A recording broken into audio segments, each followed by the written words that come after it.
Bueno, espero que esté todo ya funcionando, que me estén oyendo. Buenos días. Mi nombre es Gustavo Lorenzo. Yo soy la persona encargada del área de servicios nuestra de aduanas, comercio exterior y comercio internacional. Y quiero darles la bienvenida a nuestro webinar Foro Tendencia en Políticas de Comercio Exterior a nivel global, regional y local, derivadas del Plan para Impulsar la Reactivación Económica. Bueno, hoy tenemos unos panelistas y amigos muy interesantes con unas hojas de vida que son bastante ricas en experiencia profesional y también, por supuesto, en todo lo que tiene que ver con la cátedra. En primer lugar está el doctor Gabriel Duque, que es doctor en Economía de la Universidad de Nueva York, máster en Economía del London School of Economics, ingeniero industrial de la Universidad de los Andes. En el sector público colombiano, Gabriel fue embajador ante el gobierno de Japón y ante la Organización Mundial del Comercio, viceministro de Comercio Exterior y negociador internacional del Ministerio de Comercio, Industria y Turismo y director de Desarrollo Empresarial del Departamento Nacional de Planeación. Fue asimismo director adjunto de competitividad de la CAF, de la Corporación Andina de Fomento, y en su experiencia académica ha sido director del Departamento de Ingeniería Industrial de los Andes, profesor visitante de la Universidad Pompeu Fabra en Barcelona. Ha trabajado también en el sector privado, donde fue gerente general de una fábrica de grasas y aceites, y sus áreas de interés son el comercio internacional, organización industrial, regulación, competitividad, cambio tecnológico y estrategia empresarial. Actualmente es el asesor del ministro de Comercio, Industria y Turismo, desde donde coordina la Secretaría Técnica de la Misión de Internacionalización. Por su parte, nuestro otro panelista es nuestro amigo, el doctor Javier Díaz, economista de la Universidad Nacional de Colombia, especializado en comercio internacional. Hoy en día es el presidente ejecutivo de Analdex y además hace parte de la junta directiva de varias empresas muy importantes a nivel nacional, como son, entre otras, el Banco Popular, Smurfit Kappa, ProColombia. Es presidente de la junta directiva de Fiducoldex y Javier también es parte del Consejo Gremial Nacional. Bien, hecha esta breve presentación de los panelistas, la agenda que vamos a adelantar hoy y en su orden es, primero el doctor Gabriel nos va a hablar de las principales políticas globales en materia de comercio exterior y atracción de la inversión a nivel global. Posteriormente yo les voy a hablar de algunas tendencias regionales frente al onshoring con algunos instrumentos que funcionan en países como Perú, Costa Rica y México, con los beneficios tributarios y aduaneros que tienen asociados. Y finalmente, el doctor Javier nos va a hablar del plan de reactivación de la economía del gobierno nacional. Entonces, son muy bienvenidos. Les reitero nuestras disculpas por la demora en el inicio, por temas técnicos y la nunca faltable ley de Murphy. Y entonces, por favor, doctor Gabriel, adelante. ¿Me escuchan y me ven, Gustavo? Sí, señor, perfecto. Bueno, en primer lugar, un saludo especial, un agradecimiento por este espacio para compartir ideas a Ernst & Young, a Gustavo, Javier Díaz. Un placer compartir este panel y a todos los que nos están escuchando el día de hoy. Espero que haya un tiempo para interactuar y que nos pregunten. En mi intervención va a ser sobre la dimensión global. Y para hablar de política comercial, la política es una respuesta a un entorno y pienso que debe uno hablar y nunca olvidarse que hay un largo plazo, que hay unas tendencias de largo plazo que explican por qué el mundo está organizado como está organizado y debe ser parte del fundamento de la política. Hay unas dimensiones de mediano plazo y hay otras dimensiones también que son de la coyuntura, donde estamos hablando específicamente de la pandemia y también en temas de política comercial, el gran reto que se está dando por lo que se ha llamado la guerra comercial. De modo que primero, porque pienso que tenemos una visión a veces en Colombia particularmente muy centrada, sin visiones especialmente del mundo y muy de coyuntura, este llamado a reflexionar sobre estas tendencias de largo plazo que voy a agrupar en tres tipos de aspectos, porque quiero que se imaginen y piensen en este mundo en el que estamos todos los 7.700 millones de personas, ¿sí? ¿Cómo nos hemos de alguna forma organizado para producir, distribuir y consumir en este mundo? Tres aspectos quiero hablar sobre esto para que les quede también tendencias que explican en parte la política comercial. El primero, el tema de la población y los mercados, dónde están y qué tan grandes y dónde van a ser y para dónde se ven. El segundo, el tema de la infraestructura y la tecnología, que explica gran parte del por qué este mundo cada vez es más pequeño y estamos cada vez más interdependientes. Y la tercera es la dimensión institucional, cómo hemos de alguna forma respondido nosotros como especie, por ponerlo así, para organizarnos y coordinar este tema de política. De modo que hablaré de estos fundamentos de largo plazo, hablaré de unas cosas de mediano plazo y del corto plazo para pasar a las políticas. En tema de población y el mundo, tenemos en Colombia particularmente una visión muy de corto plazo, muy eurocentrista y hasta americana, explicada porque desde 1800, pues las principales economías han sido Estados Unidos, primero la Unión Europea y luego Estados Unidos. Esto, pues primero, no ha sido siempre así y está cambiando de una forma importante. El crecimiento de economías de grandísima población está cambiando y los mercados están cambiando por eso y los pesos relativos de esta producción y esta demanda mundial está cambiando. Hoy en día el 60% de la población del mundo está en Asia. Es algo que no muchos colombianos piensan. El 16% está en África. Europa es solamente el 10%. Norteamérica y Sudamérica sumamos el 14%. Y en el año 2050, esto va a ser, Asia va a seguir siendo el 60% de la población. África va a ser el 20% y el tamaño relativo de la población, y piensen en consumidores y mercados, va a ir cayendo en Norteamérica y la Unión Europea. Nosotros como Latinoamérica subiremos de un 6 al 9%, de modo que la población seguirá creciendo hasta llegar a estos, hoy en día estamos en 7.700, llegaremos a 9.800 hacia mitad del siglo y luego se espera que esto baje. De modo que hay una tendencia de los mercados que es importante. La segunda es de infraestructura y tecnología.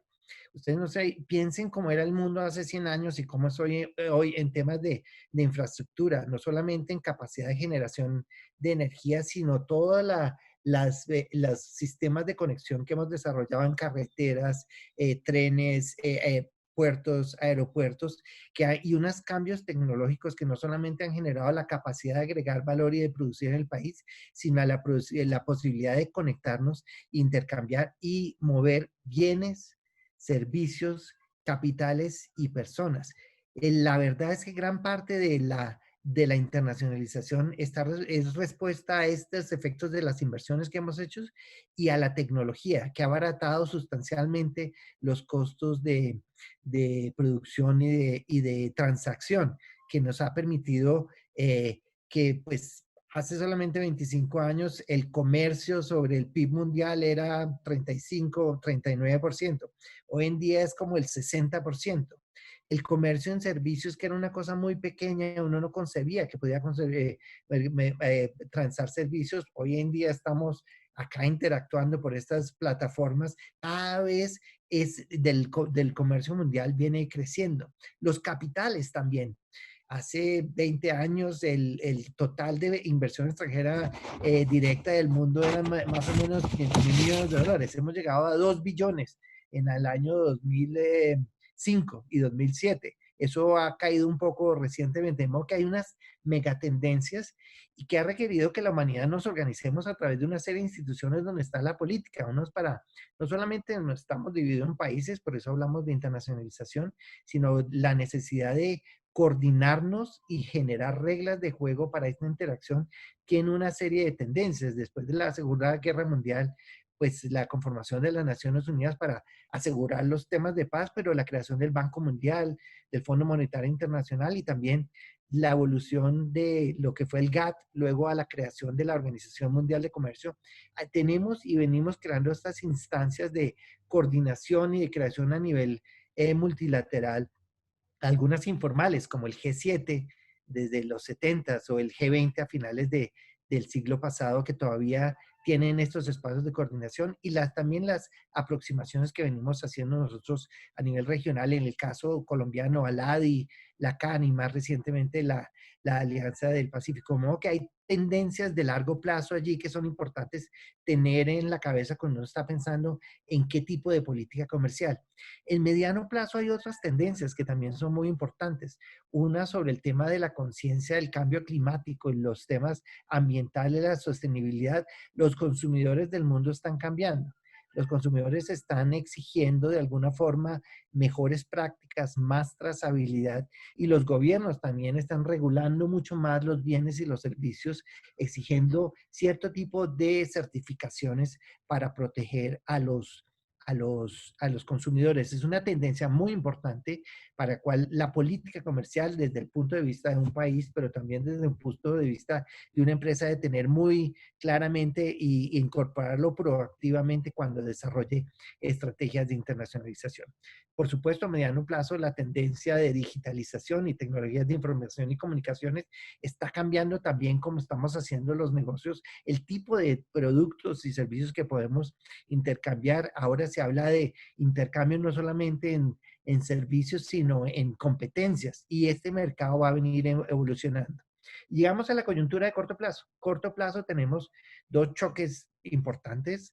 El inmediato que alimenta de alguna forma, porque estamos en este panel, es el de la pandemia, que ha sido un choque muy importante de oferta, no por la pandemia en sí, sino por la respuesta misma que han requerido los gobiernos de todo el mundo hacer con cuarentenas, aislamientos, protocolos de bioseguridad que han reducido la oferta, y también una contracción en la parte de la demanda, principalmente por la incertidumbre, que no sabemos qué es lo que va a pasar, de modo que ha habido un aplazamiento de planes de inversión, reducciones de consumo, reducciones de ingresos y capacidad de compra, y por supuesto el distanciamiento social ha generado también unas imposibilidades de cierto tipo de consumos, como por ejemplo el turismo exterior en muchas partes, o restaurantes y cosas de estas. En el corto plazo también tenemos esta tendencia de qué está pasando en geopolítica internacional, sobre todo sobre, por ejemplo, el rol, si China es o no una economía de mercado, y cuál debe ser el tratamiento de China. Es una discusión que también se da a nivel multilateral, pero principalmente es este tema entre Estados Unidos y ellos. De modo que lo que tenemos es que a principios de este año el mundo no venía creciendo tanto, venía creciendo más o menos a un 3,6, 2,9 los pasados 2 años, y las perspectivas eran un crecimiento 2,3 de este año. Hoy en día lo que dice el Fondo Monetario estima un crecimiento del PIB mundial de menos 4,9, el Banco Mundial dice de menos 5,2, estamos por una caída total de menos 5, donde el países en desarrollo caerán más o menos un 8, y los desarrollados más o menos un 8, y los en desarrollo un 3. Latinoamérica nos va bastante mal, veníamos de unos años de crecer un 1,1, y se espera que esta pandemia y estos efectos de corto plazo nos pongan a decrecer alrededor de un 9,4, el caso de Colombia un poco menos que esto. A principios de año la perspectiva era totalmente diferente. Y esto que se ve en el PIB también está afectando el comercio. Y las revisiones son casi siempre a la baja. El comercio del segundo trimestre mundial cayó un 18,5%, de acuerdo a unos datos de la OMC. Y se estima, los del estimativo, tanto del Banco Mundial, del Fondo Monetario, de la misma OMC, es que la caída del comercio mundial va a ser más o menos de un 13%. Otra cosa importante también que se estima es que la inversión extranjera, que como les había dicho, había llegado hasta 2 billones en español, 2 trillions en inglés de dólares, y estaba el año pasado en 1,56 de billones, y se estima que este año baje a menos de 1 billón, que no se veía desde el 2005, y se estima que puede seguir cayendo el año siguiente. De modo que, ¿cuáles son las respuestas de política? De alguna forma, ¿qué estamos viendo a nivel de política? Por supuesto, ante la coyuntura hay temas de mitigación, sobre todo para el tema de la pandemia, y temas de recuperación. En mitigación, pues por supuesto el cuidado de los más vulnerables, y también el empleo y el tema de los sistemas de salud. Y en el tema de recuperación hay políticas macro, como monetaria flexible, financiera flexible, fiscal bastante importante, empujando la demanda para contrarrestar estos temas de incertidumbre y de caída que tenemos en el shock. De modo muy puntualmente, en política comercial, voy a decir, son 5 cosas. El mundo venía creciendo en integración muy establemente hasta el 2007. Tuvimos una pequeña caída por la crisis de Lehman Brothers y los demás, y el mundo siguió creciendo en su integración más lentamente. Ahora vamos a tener una nueva caída y el crecimiento se espera que va a ser todavía con un ritmo de crecimiento menor por temas de incertidumbre. Entonces, las respuestas, ¿cuáles son? La primera, porque hay muchos llamados a la autarquía y al proteccionismo, y lo que está haciendo la mayoría de los países está pensando y recordando en este largo plazo. Tiene que recordar en este plazo que la autarquía no genera sino ineficiencia, la desconexión del aparato productivo del país de las tendencias del consumo mundial o retrasarse en traer al país los insumos y la tecnología más relevante. De modo que es una idea de un llamado que hay que combatir y proteger ante estas ideas de proteccionismo. Sin embargo, las cadenas globales de valor, porque de alguna forma debe haber mencionado anteriormente, el mundo ahora está integrado completamente en sistemas de producción que ensamblan. Cada vez las transacciones son mucho más de bienes y servicios intermedios más que determinados. Y las cadenas globales de valor estaban muy finas. Ahora, por el tema de incertidumbre, hay un llamado a hacerlas más robustas, más gruesas, generar más proveedores. Hay una tendencia a lo que llaman al reshoring, traer para el mismo país más de la producción de lo que se requiere para ser un poco más autosuficiente, más seguro, o el nearshoring, que ya habrán oído ustedes lo que decir, traer los suministros y los consumidores más cercanos. Hay una tendencia de buscar hacer más robustas esas cadenas de globales de valor. Hay políticas complementarias que se están dando de readaptación al capital, ciertas firmas que tendrán que repensarse y reestructurarse, y también al trabajo. La flexibilidad y la readaptación a esta nueva realidad tiene que ser una cosa importante. Diferentes países con diferentes competencias vienen también desarrollando otro tipo de políticas para aprovechar de alguna forma, porque también hay oportunidades que salen de esta pandemia. En Colombia, todos siempre hemos pensado que, por ejemplo, el agro y la agroindustria tienen una gran oportunidad. Este tema de las necesidades básicas es una oportunidad que debemos trabajar. En temas de manufactura hay focos puntuales donde hay oportunidades interesantes, sobre todo, por ejemplo, muy en corto plazo, pensando en temas de salud, mascarillas, cosas de esas, y una muy grande oportunidad que viene por el tema de servicios.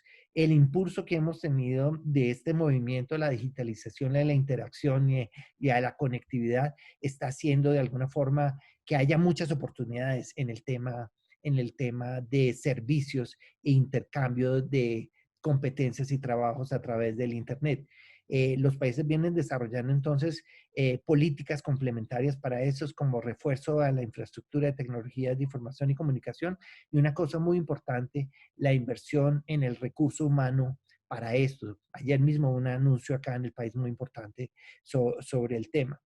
Y una última cosa que quiero mencionar es que la política comercial es solamente un elemento de la política. Como digo yo, ningún país se hace rico, se habla pobre pues, únicamente por ser muy bueno en política comercial. Es un elemento de una política que está asociada a todo lo que debe hacer un país en temas de estabilidad macroeconómica, de respeto del Estado de Derecho, del buen funcionamiento general, de temas laborales, fiscales, temas que tenemos pendientes en nuestros países. Muchos de los llamados que hace la banca multilateral es que hay que aprovechar también esta coyuntura para hacer estas reformas estructurales importantes para la competitividad, y de eso es lo que se viene hablando.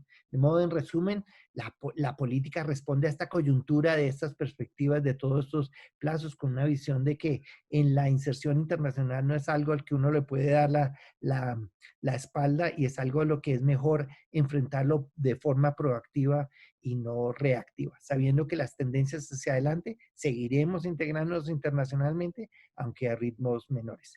Bueno, Gustavo, esto es lo que tenía para esta primera interacción. Esperaré las preguntas que puedan surgir hacia adelante. Gracias.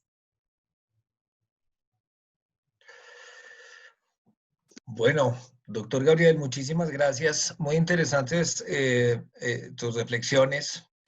Pensaría yo que aquí lo que está viendo uno con esta cantidad de asuntos que hay que tratar es que estamos hablando paralelamente de los temas del, ya no el offshore, sino el onshore, el nearshoring, de manera paralela a la globalización y cómo la globalización no es que compita con los mercados regionales, sino que al final pareciera que el tema es utilizar las conjunciones, pero sobre todo utilizar la conjunción y no la o, porque hoy es importante la industria, el sector industrial, el agroindustrial, pero también los servicios, pero por supuesto también todos los temas relacionados con la salud y por supuesto atender las clases menos favorecidas. Es una situación compleja, pero creo que el llamado es a manejarlo todo con la famosa conjunción y. Eh, yo les voy a hablar precisamente de lo que están ofreciendo países que son competencia de Colombia hoy en día. Particularmente vamos a hablar de Perú, Costa Rica y México. ¿Y qué tienen estos países o qué ofrecen estos países para los inversionistas? Mostrándoles algunas características. Básicamente vamos a hablar de dos instrumentos que existen hoy en día en cada una de estas jurisdicciones. Entonces iniciemos por Perú con las zonas especiales de desarrollo. Estas zonas especiales de desarrollo en Perú era lo que antes se denominaban los CETICOS y están ubicadas básicamente en las regiones de Hilo, Matarani y Paita, aunque hay otras tres recientes que son las de Loreto, Puno y Tumbes, pero estas tres últimas no están operativas hoy en día. Son consideradas zonas primarias aduaneras, y entonces, por supuesto, es posible la salida de mercancías del territorio peruano a esas zonas especiales de desarrollo y se consideran exportaciones. Igualmente, respecto a los productos maquilados o ensamblados en esas zonas especiales, se pueden enviar al resto del territorio peruano pagando los derechos y tributos aplicables a las importaciones. La vigencia de estas zonas especiales de desarrollo en Perú va hasta el 2042, diciembre de 2042. Y en esas zonas se pueden desarrollar todo tipo de actividades industriales, de maquila, logística, de reparación, mantenimiento de mercancías, telecomunicaciones, tecnología, servicios, con excepción de aquellas contenidas en un listado negativo de mercancías sobre las cuales Perú, el gobierno peruano, expide un listado con partidas arancelarias de cuáles actividades no se pueden desarrollar en esas zonas. Los beneficios que tienen estas zonas especiales de desarrollo esencialmente son exención al impuesto a la renta, exención al impuesto general a las ventas, exención al impuesto selectivo al consumo, exención al impuesto de promoción municipal y en general todo tributo tanto del gobierno nacional, central, como los gobiernos regionales y municipales, con una frase que pone la normativa en Perú que me parece muy interesante y es impuestos creados o por crearse, con lo cual desde ya me parece que se envía un mensaje muy interesante, positivo, en cuanto a la estabilidad y seguridad jurídica. Es decir, usted venga para acá, que el día de mañana no le vamos a cambiar las reglas de juego, sino que usted va a estar exento de todos los impuestos que tengamos hoy y los que creemos. Estas zonas especiales de desarrollo tienen algunas otras características y es que la transferencia de bienes y prestaciones de servicios entre las empresas que estén en esas zonas están exentas del impuesto a la renta, el impuesto a las ventas y todos los impuestos que mencionamos anteriormente y que pueden ser reimportados al territorio peruano las mermas, residuos, desperdicios, subproductos que tengan valor comercial sin el pago de tributos. Eso es una diferencia, por ejemplo, que habría con el tratamiento que existe hoy en las zonas francas colombianas. Las mercancías ingresadas a esas zonas especiales de desarrollo pueden permanecer durante la vigencia de las zonas, es decir, no hay una vigencia específica, al igual que las zonas francas colombianas. Por su parte, la zona franca de Tacna, que es la que funciona hoy en día en Perú, tiene la misma ficción en Colombia de extraterritorialidad frente al territorio aduanero peruano. Las mercancías que salen del territorio aduanero peruano y que son despachadas a la zona franca de Tacna se acogen al régimen de exportación definitiva y las vigencias y beneficios de estas zonas van hasta el 28 de marzo del 2032. ¿Qué actividades pueden desarrollarse allí? También agroindustria, manufactura, industria, ensamblaje, maquilas, servicios logísticos, etcétera. Y también existe una lista de subpartidas nacionales respecto de las cuales no pueden instalarse empresas industriales y agroindustriales. Los beneficios son muy similares a los señalados para las zonas especiales de desarrollo, es decir, exenciones a los impuestos de renta, ventas, consumo, promoción municipal, y también se señala para la zona franca de Tacna exención de todo tributo nacional, regional o municipal creado o por crearse. Finalmente, en cuanto a la zona franca de Tacna, hay una prescripción respecto del reingreso de mercancías producidas en la zona franca de Tacna y que se vendan al interior del territorio peruano, las cuales tributan a la tasa arancelaria más baja aplicable en el Perú, siempre y cuando exista un salto de partida o la transformación genere un 50% al menos del valor agregado. Entonces, este es un tema interesante. Sin embargo, fíjense que solamente existe la zona franca de Tacna, y ya haremos unos comentarios de estos instrumentos frente a los que tenemos hoy en Colombia. Respecto de Costa Rica, vamos a hablar de las zonas francas.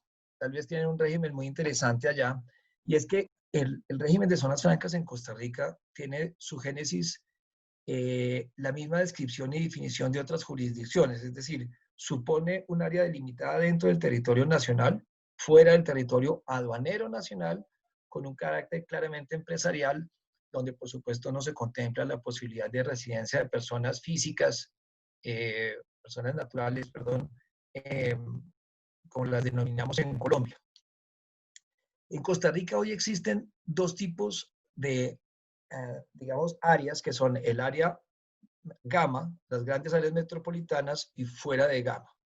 Entonces, la categorización de las zonas francas en Costa Rica están 6 literales: A, B, C, D, E, F. Vamos a hablar de las F, que son las procesadoras. Y en Costa Rica existe un régimen que trae unos compromisos de inversión, no de empleo.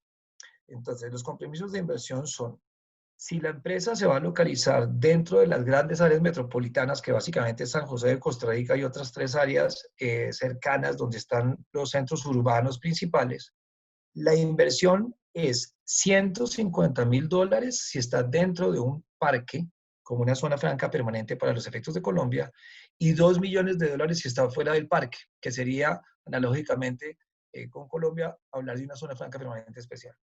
Y fuera de Gama, que son las áreas fuera de los contextos urbanos, las inversiones son de $100,000 en un parque y $500,000 fuera del parque. Todas estas inversiones se tienen que cumplir en 3 años. Entonces, la primera diferencia que me parece muy importante es que no hay un compromiso específico de empleo, sino que las compañías que quieran entrar al régimen les piden que, por supuesto, tengan alguna generación de empleo, pero el empleo que vaya a generar la empresa por su propia dinámica de negocio. Algunas veces uno encuentra en Colombia unos compromisos muy altos de empleo para empresas que a veces son muy difíciles de cumplir por diferentes temas. Por ejemplo, hoy el avance de todos los temas tecnológicos, pues lo que nos lleva a uno a pensar es que los procesos son más tecnificados, y entre más tecnificación, pues menos personal. Pero bueno, así funciona en Costa Rica. Y hay otro régimen de zonas francas ahí que funciona para los megaproyectos, los cuales tienen una inversión más alta, una inversión de $10 millones, y en eso sí se pide la generación de 100 empleos directos. ¿Cuáles son los beneficios de estas zonas francas? Entonces, tienen exención en la importación de todas las mercancías, maquinaria, equipo, manufacturas. Tienen exención de impuestos en la importación de vehículos. Eso también sería una diferencia con el régimen en Colombia. Y las tasas de renta son las siguientes. Si la empresa está en las grandes áreas metropolitanas, tiene 6% por 8 años y luego un 15% por los 4 años siguientes. Y si están fuera de Gama, tiene 0 por los 6 primeros años, 5 por los siguientes 6 años y 15% por los consecuentes, por los siguientes 6 años en total para las primeras, para las Gamas 12 y para las siguientes 18. Lo que me llama mucho la atención es que muchos proyectos arrancan, por ejemplo, con 6 años y con la exención total de renta, o sea, 0% de tarifa, y cuando están llegando al sexto año, entonces comprometen otros $150.000 de inversión y siguen con el régimen de cero en renta, con lo cual pues se hace una eficiencia en materia tributaria muy interesante. ¿Qué más tenemos aquí interesante en Costa Rica? Bueno, el término de los trámites. Los trámites en Costa Rica aproximadamente toman 3 meses. Es decir, una solicitud frente a la autoridad de Procomer y el Ministerio de Comercio, el que hace sus veces en Costa Rica, se toma 3 meses en otorgar una zona franca, por supuesto, con la solicitud completa y debidamente presentada. Entonces, ese es un tema también que me parece muy interesante en materia de eficiencia. Y en Costa Rica también existen los sistemas de procesamiento de importaciones para procesamiento activo, que son muy similares al Plan Vallejo colombiano, entonces pues no vamos a entrar en mayor detalle. Respecto de México, teníamos 4 instrumentos que son los recintos fiscales estratégicos, los CIMICS, PROSEC y las zonas económicas especiales. Las zonas económicas especiales no funcionaron, algo parecido al régimen de zonas francas colombiano, pero ya pues no fueron más. Entonces tenemos los recintos fiscales estratégicos. Este es un régimen de acuerdo con el cual se permite a las empresas que operen en su interior la introducción por tiempo limitado de mercancías extranjeras, nacionales, nacionalizadas para almacenaje, custodia, exhibición, venta, distribución, elaboración, transformación, etc. Es bastante amplias las actividades que pueden desarrollar. El tiempo de permanencia en los recintos fiscales estratégicos es limitado a 60 meses. Y hoy en día existen 28 recintos fiscales estratégicos a lo largo y ancho de México. Es decir, bien pueden estar en Ciudad de México, en Juárez, en Monterrey, en Aguascalientes, etc. 28 recintos fiscales estratégicos. Los principales beneficios que tienen estos recintos fiscales es que las importaciones se pueden hacer libres de aranceles y hay un diferimiento de exención en el pago del IVA, de acuerdo con una certificación que expide el SAT, es decir, la autoridad tributaria mexicana, el PARA, la DIAN, pues en México. No hay exenciones en materia de renta. Vienen los IMEX, que son las industrias manufactureras, maquiladoras y de servicios de exportación. Estos IMEX es lo más parecido a nuestro Plan Vallejo. Es un programa que permite importar temporalmente bienes necesarios para ser utilizados en un proceso industrial o de servicio destinado a la elaboración, transformación, reparaciones de mercancías de procedencia extranjera que son importados temporalmente para la exportación del bien o del servicio y que por, digamos, siguiendo toda esta línea de definición, le da a las empresas la posibilidad de tener exención arancelaria y el crédito respecto al IVA, al impuesto al valor agregado IVA, lo cual también requiere, por supuesto, la certificación del SAT. Estos IMEX tienen el diferimiento tanto para materias primas y insumos, etcétera, como también para las diferentes maquinarias que se requieran para la transformación, que es un tema interesante, y bajo ciertas condiciones no se genera el riesgo de establecimiento permanente.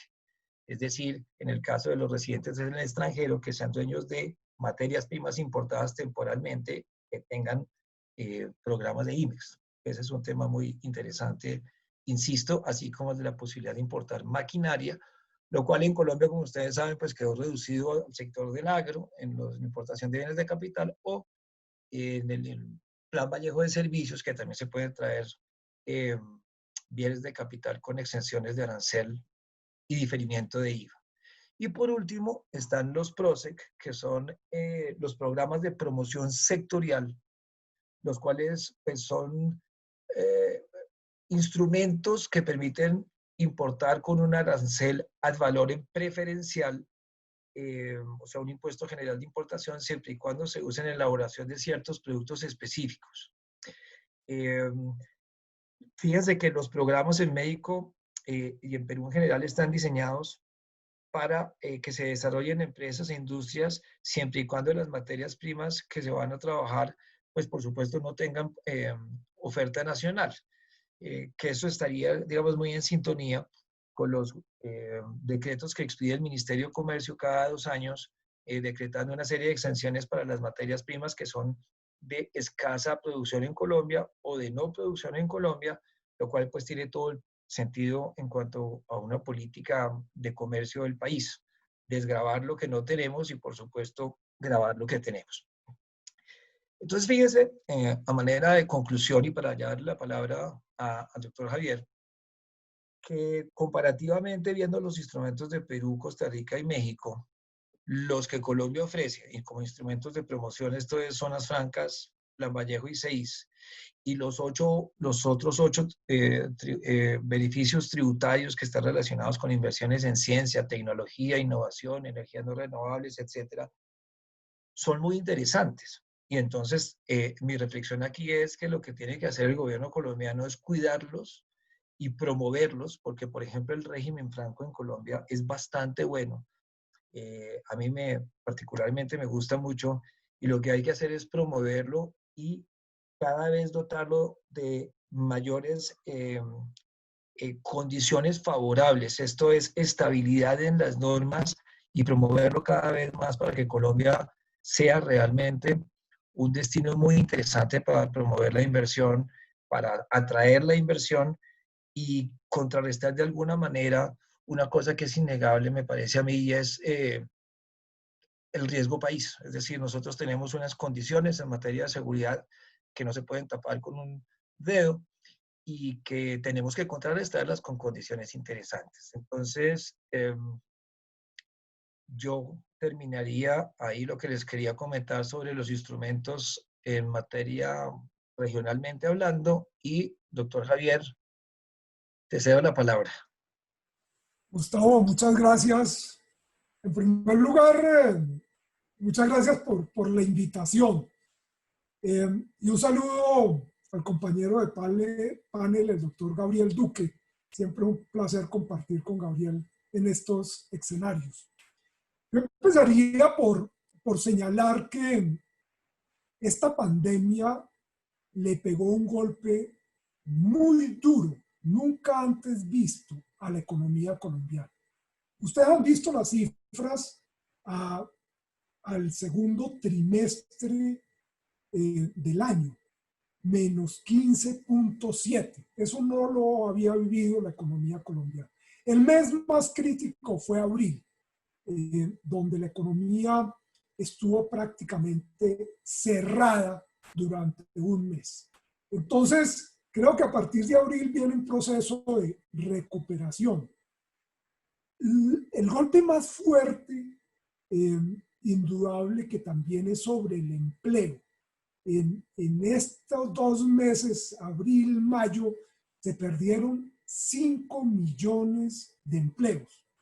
Es un drama. Entonces, ¿cómo vamos a salir de esto? El gobierno nacional ha empezado a reactivar, a permitir la activación de los sectores que estuvieron cerrados. Acordémonos que sectores como el agrícola, el farmacéutico y el de productos de aseo no se cerraron. El resto de actividades, todo estuvo cerrado. Entonces el gobierno ha venido implementando un programa para permitir que esos sectores que estuvieron cerrados durante la parte fuerte de la cuarentena se puedan empezar a activar. Yo no soy del gobierno, pero me pidieron que presentara el plan del gobierno. Yo estoy presentando más una crítica al plan de gobierno. Y les digo por qué.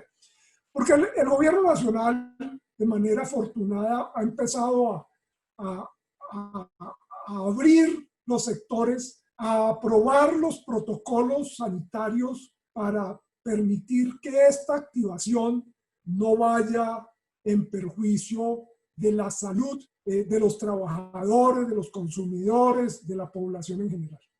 Pero la llave de esa reactivación se la dejó a los alcaldes. Y ahí tenemos todos los líos del mundo, porque cada alcalde interpreta y define cómo va a ser esa reactivación. Nosotros en el sector privado le estamos pidiendo al gobierno que asuma una unidad de mando y permita que unas líneas gruesas de esa activación esté en manos del gobierno central, porque si no va en manos de los alcaldes, esto va a ser muy difícil recuperar esta economía, que es lo que necesitamos hacer en este segundo semestre. El gobierno adicionalmente estableció un programa de compra colombiano, que me parece que es una propuesta adecuada de estimular el consumo de productos nacionales, dado que las cadenas globales que nos hablaba Gabriel se rompieron y ese aprovisionamiento internacional se ha dificultado. Entonces uno dice, pues estimulemos el consumo de productos nacionales. Lo que nosotros alertamos es, estamos de acuerdo con ello, pero ojo, que eso no vaya a convertirse en la excusa para cerrar la economía, para subir aranceles, para poner barreras, porque, claro, eso estimularía el consumo, pero estimularía la ineficiencia. Y eso sería mortal. Entonces, esperamos que este programa de compra colombiano estimule el consumo de productos colombianos, pero no vaya a significar un cierre de la economía.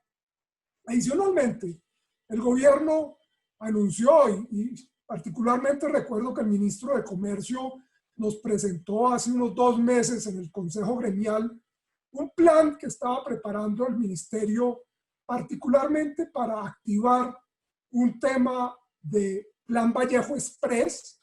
Nos dijo, vamos a permitir que los productores puedan de manera temporal acceder al Plan Vallejo de una manera muy fácil, traer materias primas, insumos importados libres de gravámenes o con suspensión de los gravámenes y del IVA, producir y que, contrario a lo que ocurre hoy, que el 100% de lo que se produce con esas materias primas se tiene que exportar, una parte, un porcentaje de eso se pueda dejar en el territorio nacional, en el mercado local.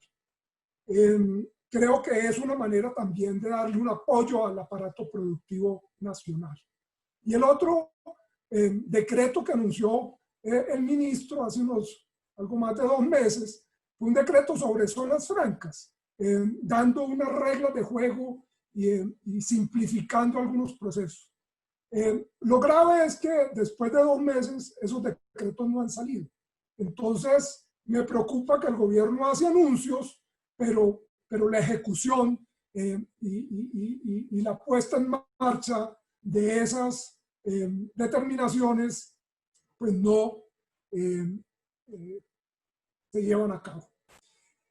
El otro elemento que ha anunciado el gobierno, que lo anunció de manera reciente, es Colombia Crece.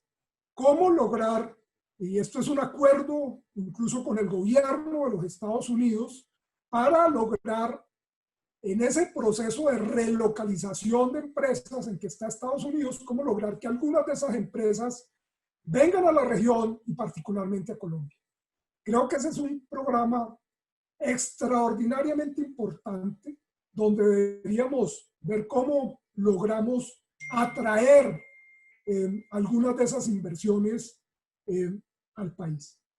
Sin embargo, salir de esta situación y particularmente pegar un salto en materia de exportaciones no va a ser fácil, no va a ser rápido.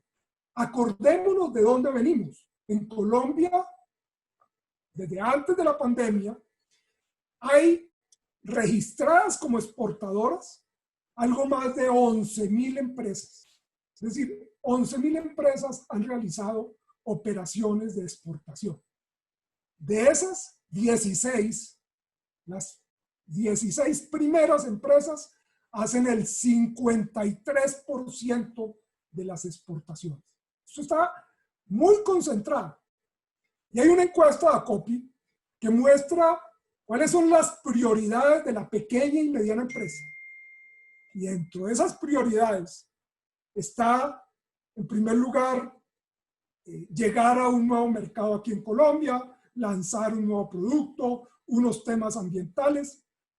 Exportar está en el 7º lugar de las prioridades de la pequeña y mediana empresa. Es decir, exportar no es una prioridad para la pequeña y mediana empresa en Colombia. ¿Cómo lograr cambiar eso? ¿Cómo lograr transformar esa cultura de que hay que atender el mercado local y no los mercados internacionales? ¿Qué necesitamos? Que exportar sea rentable, que el empresario vea que exportar puede ser más rentable que vender en el mercado local. Y yo soy un convencido de que la economía colombiana sigue siendo una economía muy cerrada y sigue siendo mucho más rentable vender en el mercado local que vender afuera. ¿Por dónde empezar? Gustavo lo decía ahora, seguridad jurídica. Creo que el cambio en las reglas del juego que continuamente se hace en Colombia espanta la inversión. Y particularmente en esta coyuntura me preocupa el anuncio que se hizo de la conformación de esta misión de expertos internacionales para ver el tema de los beneficios tributarios. Porque tal como se presentó la misión, lo que va a hacer es un estudio y dentro de 8 meses va a dar sus recomendaciones. Eso en términos prácticos significa que la incertidumbre sobre cuáles van a ser las reglas de juego en los próximos 8 meses está al día. ¿Qué inversionista va a venir a Colombia a establecerse, por ejemplo, en una zona franca, cuando la mesa número 5 de los expertos va a mirar los beneficios de zona franca? A ese inversionista le decimos, aquí tenemos una figura de zona franca que tiene estos beneficios, pero no sabemos qué va a pasar dentro de 8 meses. Todo esto que le estamos contando puede cambiar de manera radical. Puede que no existan beneficios o que sean menores. No lo sabemos. Entonces, este tipo de circunstancias hace muy difícil atraer inversión para el país. El otro tema es el tema que hemos batallado, que es todo el tema de facilitación, de regulación. En Colombia, hacer comercio es muy difícil y muy costoso. Afortunadamente, la DIAN está en un proceso de transformación. Ya se aprobó un crédito de un organismo multilateral, $250 millones para transformar la DIAN y particularmente para que la DIAN cuente con una plataforma electrónica. Si hay una herencia de esta pandemia es que logramos que todos los procesos, los trámites de comercio se pudieran hacer de manera digital. Se acabó el papel.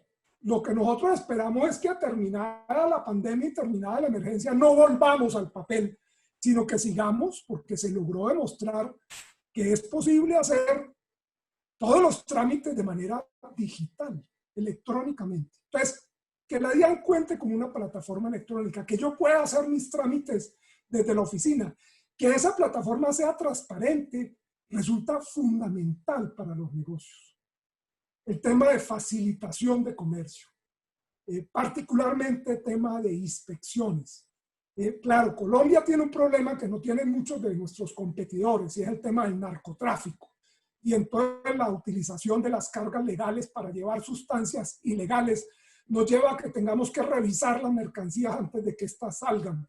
Estamos empeñados en que esos procesos cuenten con tecnología y se ha logrado avanzar. Después de muchos años se lograron establecer los escáneres en los puertos, aeropuertos. Estamos implementando el sistema de los dispositivos electrónicos de seguridad que le permiten hacer seguimiento en tiempo real de los contenedores. En fin, tecnología para lograr que las inspecciones físicas, las inspecciones intrusivas a los contenedores sean las mínimas por los costos que ello conlleva en tiempo, en dinero.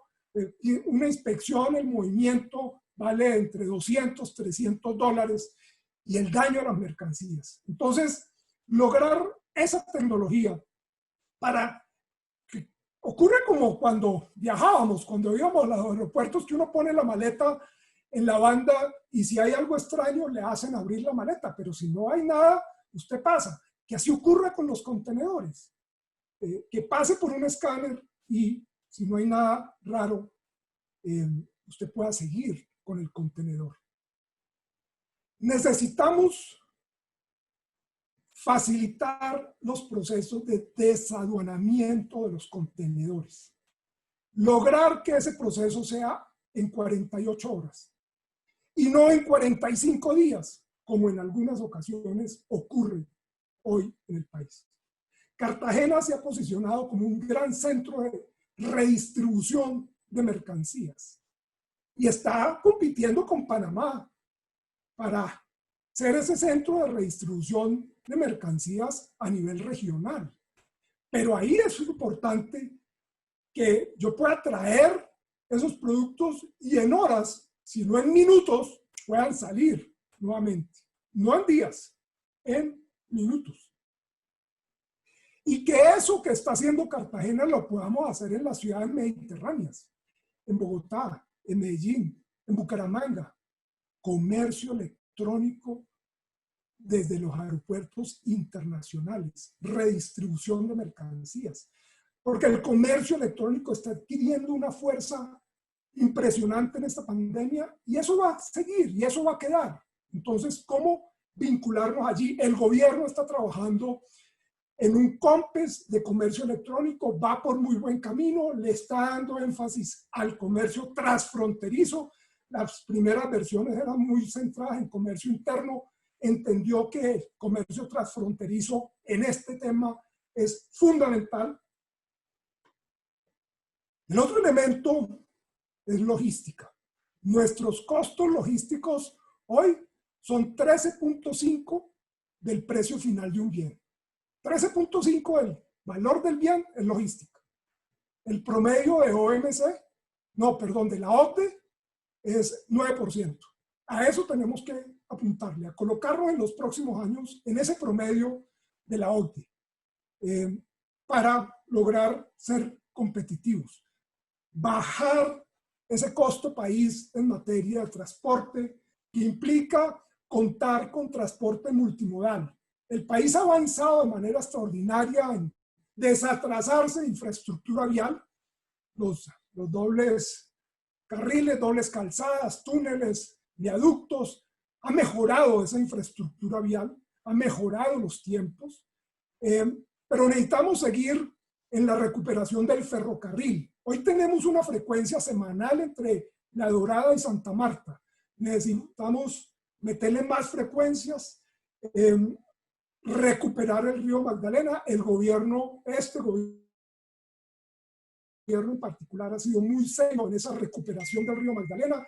El programa, después de todos los tropiezos en la administración anterior, va por buen camino. Nosotros esperamos que se pueda utilizar ese puerto internacional que ya existe en Barranca para la salida de mercancía. Nosotros en particular hemos estado trabajando en poder exportar café por allí. Ya nos aprobaron la bodega para hacerlo por parte de la transporte multimodal, de tal manera que podamos disminuir los costos de transporte, racionalizando los diferentes modos. No se trata de sacar a los camiones, se trata de que los camiones tengan unos trayectos mucho más cortos, racionalizando la operación y muy seguramente ganando mucho más de lo que están haciendo ahora. En fin, creo que de lo que se trata es de crear un ambiente favorable a la inversión. Si nosotros queremos competir por atraer inversión a nuestro país, por lograr que las empresas colombianas y las extranjeras que están establecidas en el país consideren a Colombia como un centro para sus exportaciones y las colombianas como una oportunidad para salir a los mercados internacionales, necesitamos crear ese ambiente favorable a la inversión. Lo que se espera este año es una caída del Producto Interno Bruto entre un 5.5% y un 7% Bueno, ayer Moody's dijo que la economía colombiana iba a caer 7.3 este año. Había dicho anteriormente que 6, corrigió ahora, dice 7.3, pero Moody's mismo está diciendo, pero el año entrante la economía colombiana va a crecer 5.3. El gobierno está diciendo, esperamos crecer en el 2021 6%, es decir, una recuperación en B. La economía cae, pero se recupera el año entrante y crece de manera extraordinaria, un 6%, dice el gobierno, 5,3 dice Moody's, otros dicen 4, pero hay una recuperación rápida el año entrante. ¿Cómo lograr que eso ocurra? Pues con todas estas cosas que hemos venido señalando. El tema de exportaciones. La caída de exportaciones fue dramática en abril. En abril caímos 52% de nuestras exportaciones. En mayo caímos 40%. En junio caímos 26%. Seguimos en negativo, pero si ustedes ven, hay una recuperación de las exportaciones. Lo que nosotros estamos apuntando es que si hacemos bien las cosas, podemos terminar este año con una caída alrededor del 10% en nuestras exportaciones. Y eso facilitaría que el año entrante nuevamente estemos en terrenos positivos y cerrando esa brecha de la balanza comercial. En fin, creo que esta pandemia ha golpeado muy fuerte la economía colombiana, pero contrario a lo que ocurre con una guerra, con un desastre natural, la infraestructura está intacta, las empresas están ahí, lo que necesitamos es reactivar ese aparato productivo, volverlo a poner a funcionar, porque el resto de cosas está ahí, es que funcionen, es que operen, no se destruyeron. Entonces, dar esa confianza, dar ese optimismo, dar señales de estabilidad en las reglas del juego, como decía Gustavo, resulta fundamental en este proceso de recuperación de la economía. Lo que esperamos es que lo hagamos bien este segundo semestre para, repito, el año entrante estar nuevamente cabalgando sobre unas cifras de crecimiento positivo y dejando atrás este desempleo que nos produjo la pandemia. Muchas gracias.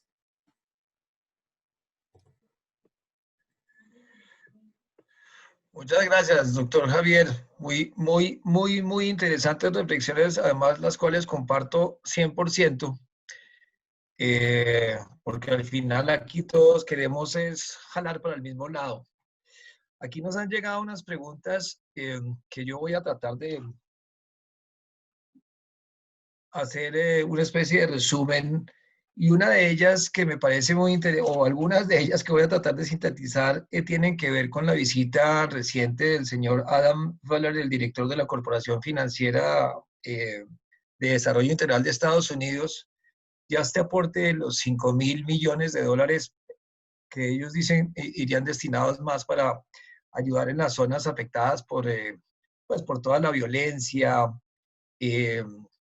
y territorios afectados por el narcotráfico. Entonces, la pregunta aquí, pues para ustedes dos, tanto para el doctor Gabriel como para Javier, es cómo hacemos para que con esta coyuntura, un apoyo de Estados Unidos, que es un socio comercial importantísimo porque es el país que más compra en el mundo, y aprovechando la coyuntura además de esta disputa entre Estados Unidos y China, donde eventualmente puede quedar un mercado americano que compra mucho de los chinos, y aprovechar Colombia esa coyuntura para comenzar a promover tanto los productos que hoy exportamos como enriquecer la oferta exportadora y llegar con nuevos y mejores productos, ojalá haciendo eficiencia en todos estos puntos que comentaba Javier, y bajar esos 4 puntos en materia logística que me parecen pues increíbles, porque además esos 4 puntos que encarecen las exportaciones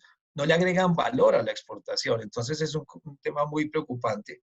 Pero digamos, el tema ahí es cómo aprovechar, cómo podría Colombia aprovechar esa coyuntura para llegar mejor al mercado americano con mejores productos y, repito, económicamente más interesantes y más atractivos.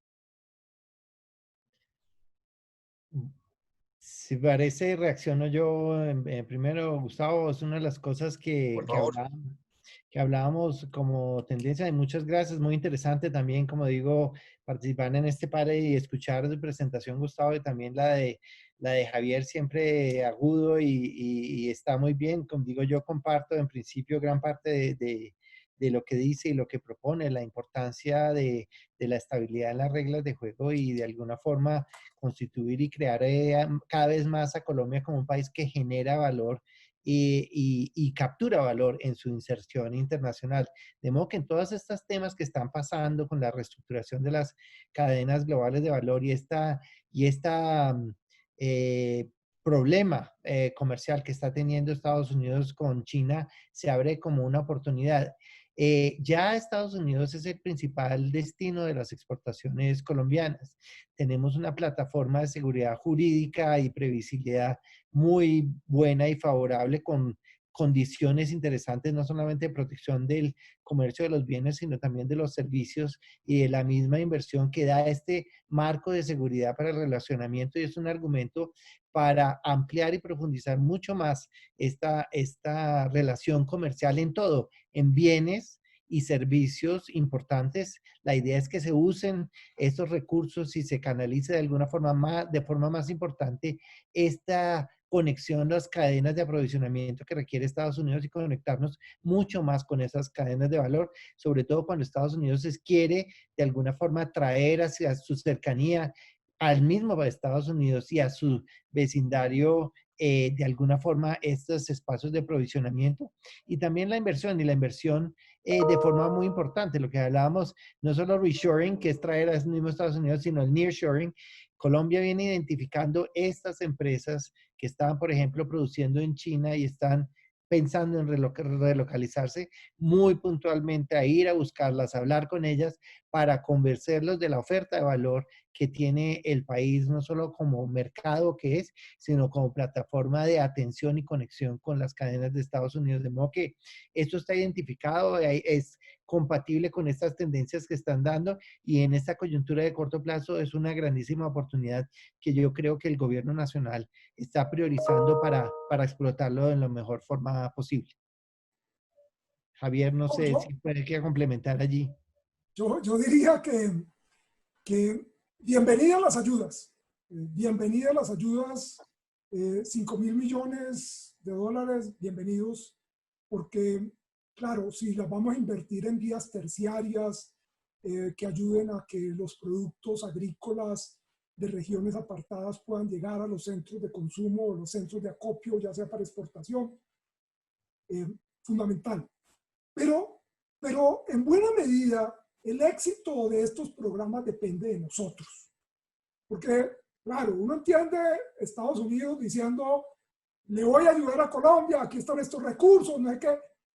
Pero al mismo tiempo escucha uno un Warner diciendo, ojo, no visiten a Colombia, no viajen a Colombia, Colombia es un país peligroso. Entonces, claro, el tema de seguridad no lo podemos ocultar. Tenemos que resolver ese tema de seguridad para que ustedes vieron cuando se firmó el acuerdo con las FARC, cómo la percepción sobre Colombia cambió en el mundo y la gente empezó a llegar. Y tuvimos en 2018, 2019, más de 5 millones de visitantes extranjeros, porque ya venir a Colombia era seguro. La guerra se acabó. Sabemos que no es así. La guerra no se acabó, pero el conflicto armado que se percibía afuera se terminó, se llegó a un acuerdo. La preocupación mía es que nuevamente todos estos temas de violencia asociados con narcotráfico, con grupos ilegales que están disputándose el mercado de los estupefacientes, de la droga, vuelven a alertar el mundo. Y entonces le dicen a sus ciudadanos, no vaya a Colombia, que es peligroso. Muy difícil atraer inversión cuando usted le dicen que no venga. Porque si alguien quiere venir a Colombia a hacer una inversión, no solamente le tenemos que ofrecer a esa empresa unas condiciones de estabilidad jurídica, todo eso que hablamos atrás, sino que a sus directivos, a sus empleados medios que van a venir, hay que ofrecerles un ambiente de seguridad, de educación, de diversión, de esparcimiento, de unas ciudades amables donde la gente quiera estar. Entonces, eso no nos lo va a arreglar Estados Unidos, eso lo tenemos que arreglar nosotros. Entonces, todo este tema del conflicto que no hemos solucionado, tenemos que seguir avanzando en ese proceso de paz, en ponerle fin a esa violencia. Y eso tiene que ver con reconsiderar también este tema de la lucha contra las drogas, que la simple fuerza no ha solucionado. El prohibicionismo no soluciona, no es solución en este ni en ningún campo. Yo soy convencido de que el prohibicionismo no soluciona los problemas. Tenemos que reconsiderar ese programa de lucha contra las drogas para ponerle fin a esa situación. Si no solucionamos ese problema, la percepción del mundo sobre Colombia va a ser que sigue siendo un país inseguro, peligroso, y allá no se puede ir. Y ahí fracasamos en el propósito de atraer inversión. Muchas gracias. Bueno, sí, en efecto, fíjense que lo que uno concluye en primera instancia es que Colombia es un destino muy interesante, como lo pintamos nosotros siempre con nuestro discurso de los dos océanos y una cantidad de cosas, pero la realidad de Colombia es complejísima, ¿no?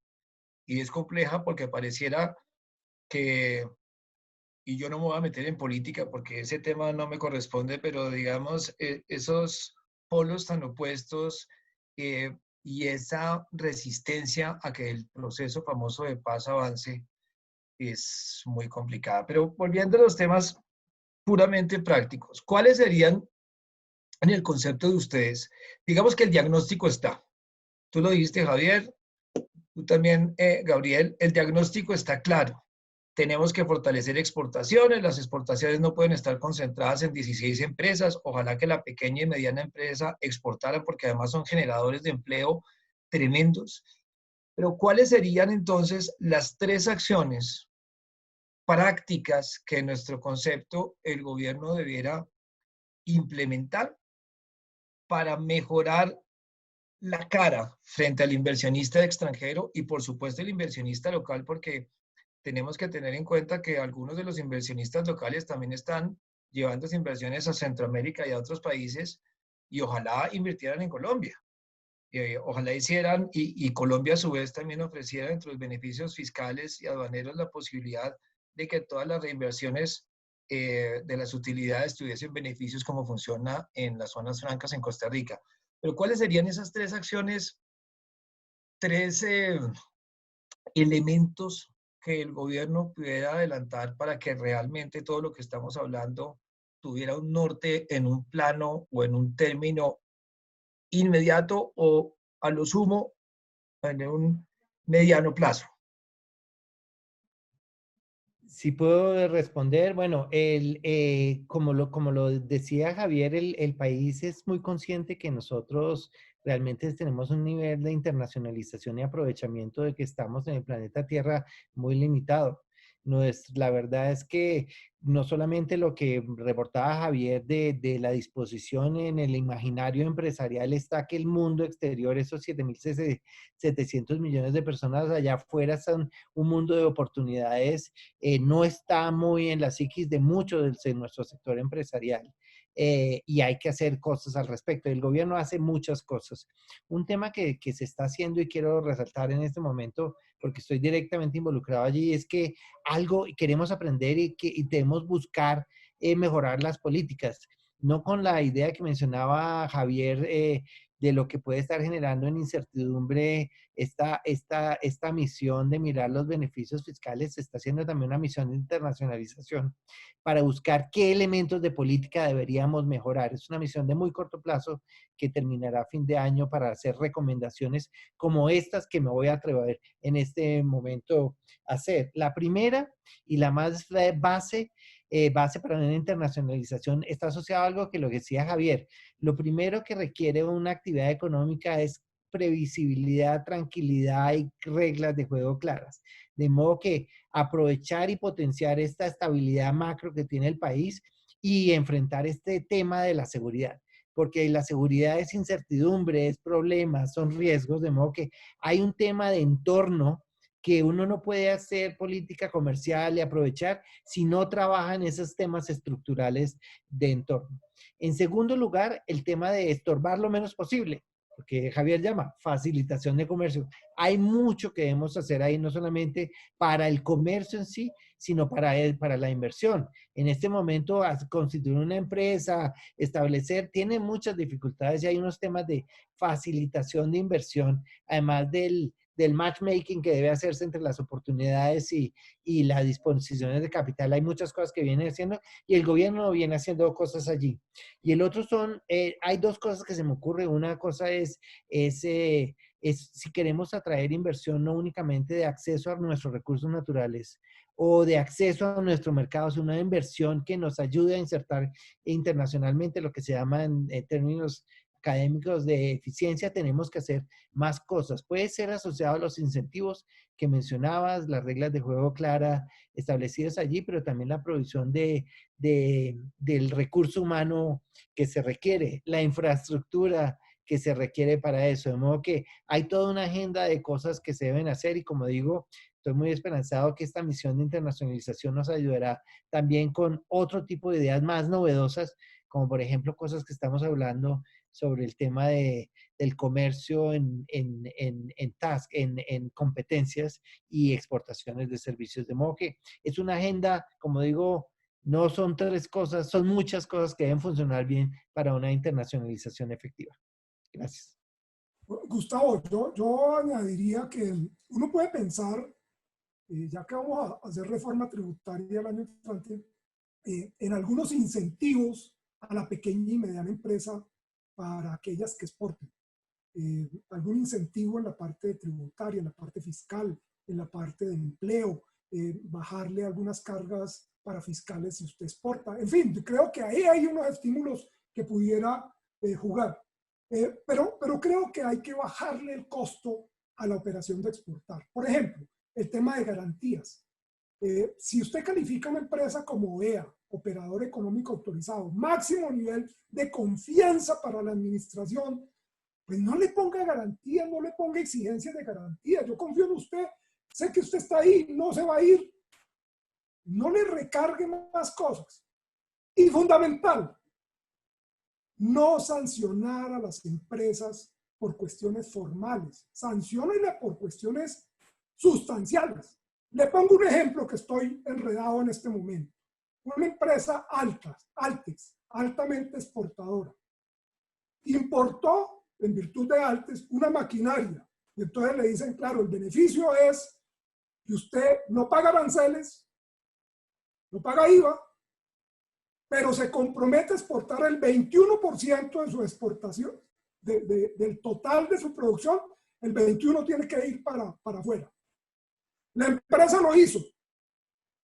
Está en los registros de exportación, que los tiene la DIAN. Pero le dicen, pero usted no me reportó. Al 31 de diciembre usted no me mandó el informe diciendo que había cumplido. Pero usted tiene los registros. No, señor. Usted tenía la obligación de mandar una carta diciendo que había cumplido. 10.000 millones de pesos la multa. 10.000 millones de pesos para una pequeña empresa.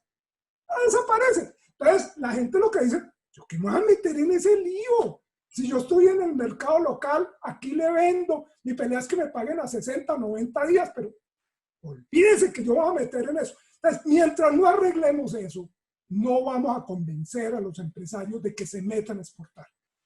Si yo me meto a exportar y cometo un error de que me olvidó mandarle el correo al señor de la DIAN de las cosas que él tiene allá, 10.000 millones de pesos de multa. No lo hago. No lo hago. Y esa es nuestra realidad diaria. Ustedes allá en esa firma deben tener miles de ejemplos de esta situación. Entonces, voluntad política, buena fe, creer restablecer el principio constitucional de la buena fe. Los exportadores no están viendo a ver cómo le meten goles al Estado. Los importadores no están. Hay pillos, sí, pero para eso se necesita inteligencia para detectarlos. Muchas gracias. No, pues al final tenemos como cinco puntos, entonces retomando lo que señaló Gabriel y lo que señalaste tú también, Javier, que creo que estamos además todos absolutamente de acuerdo. Uno, seguridad, estabilidad jurídica. Dos, facilitación del comercio, es fundamental acceder a los regímenes. Tercero, promover todas las inversiones que tengan que ver con ciencia, tecnología e innovación. Y en tecnología, ojalá no cometer el error, como decía nuestro famoso y muy ilustre ciudadano Luis Carlos Galán, ni un paso atrás, siempre adelante. Ahora no es que nos vayamos a devolver después de la pandemia a los papeles. O sea, paperless debería ser un mandato, ¿no? Cuarto, los incentivos a los exportadores me parece que serían fabulosos, a los exportadores pequeños para que se la jueguen. Y en ese punto me parece muy importante lo que mencionas también, Javier, y que Gabriel también lo mencionó, es, hombre, sancionemos a las empresas que sean pillas. Y ojalá duro. Es decir, al contrabandista, al que lava. A esos hay que caerles con todo y además no solamente las sanciones administrativas, sino las penales. Pero por cosas formales no deberían existir sanciones. El ejemplo que pones tú, Javier, pues claro, nosotros tenemos un poco de casos de esos y en realidad eso desestimula a los empresarios de manera tremenda, pero además les da susto meterse, porque si un tema de un error, el chulito en la declaración los hace incurrir en una cosa de estas, y esto al final me parece que tiene mucho que ver. Yo estaba en una reunión el año pasado, cuando se podía viajar, afortunadamente en esas épocas, estaba en una reunión y llegó una señora jefe tributaria de una empresa alemana. Estábamos en una reunión en Londres muy interesante y la señora dijo, ustedes tienen que explicarme, ustedes nos hablaban a los mexicanos, a los peruanos, a los colombianos que estamos reunidos ahí, ustedes por qué tienen esa relación tan mala con las autoridades. ¿Por qué la autoridad desconfía de ustedes y ustedes de la autoridad? Y la verdad nos quedamos pensando, y tanto los mexicanos como los peruanos, insisto, todos los latinos que estábamos decíamos, oiga, ¿verdad? ¿Por qué? Si nosotros asesoramos solamente a compañías correctas, que por supuesto pueden cometer errores, ¿por qué existe esta mala relación? ¿Por qué el artículo, el 83 creo que es de la Constitución Nacional que habla de la buena fe? Porque aquí se presume, parece que fuera el 38, la mala fe. Y entonces no hay confianza entre la autoridad y los administrados, y yo creo que ese punto sería fundamental. Sería muy bueno que existiera esa confianza, por lo menos entre los que queremos hacer las cosas bien. No sé si alguno tenga un comentario adicional. Nos extendimos en tiempo por los errores tecnológicos, los fallos tecnológicos, pero doctor Gabriel, ¿algún comentario adicional? No, yo, este mensaje de que quiero decir que hay que pensar la internacionalización de forma más proactiva y menos reactiva, creo que es algo que debemos resaltar. Esto de que el sector empresarial colombiano se dé cuenta que estamos en el planeta Tierra y que hay tendencias y cosas que están pasando allá afuera llenas de oportunidades para los cuales deberíamos incorporar entre nuestras acciones para hacerlo más proactivamente. Esto, algo que resaltaba Javier, que quiero secundar. Esta internacionalización no va a depender de ayudas externas, depende de que hagamos la tarea. La tarea no es únicamente arreglar una cosa puntual, hay muchas cosas que debemos hacer que funcionen correctamente, pero una de esas es esta proactividad que deberíamos tener no solamente a nivel de la política pública, sino también de los empresarios, de desarrollar estrategias de inserción internacional, de atracción de inversión.